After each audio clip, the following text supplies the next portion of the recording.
Hi everyone, so today I want to show you the gnome room, and I still have some stuff to do, but I started off by doing some mat board removable walls because I wanted to use moss in here, and I did a blog article showing the process, and I'll link that in the description, but this was so messy. And I like the way that it turned out, but this moss I got at the craft store in my little like resale craft haul, which was awesome. But I just glued it on here, and I found out in the process that I am allergic to moss. And it does smell very earthy, and I'm sure it's full of mold spores, so that's probably what the problem is. But just be aware that if you do this, number one, it sheds like crazy, as you can see there. And I was going to leave the back closed, but it's so dark. I had to have the flashlight in there to see this. It's not worth it, so I ended up cutting a window. But you have to be very careful, because if you're allergic to anything, you're probably going to be allergic to this. So in the blog article, I show how I sealed it.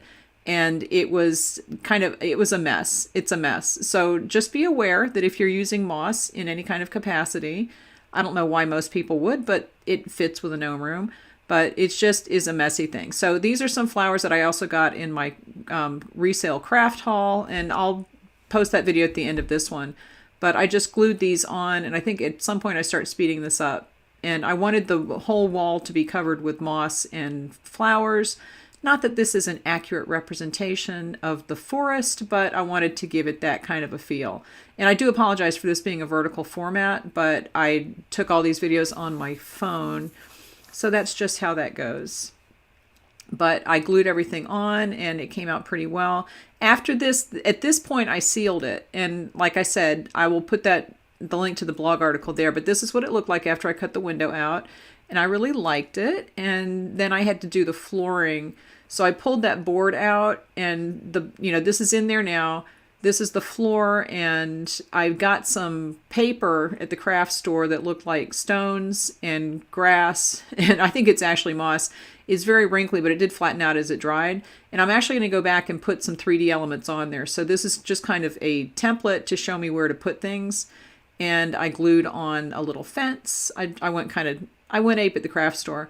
And just by gluing this on with the Aleenes, it is pretty secure. So the fence is up. Then I took some plastic plants and I made a little tree at the front, and I put some fake moss at the bottom. See, it's like a wire fake moss.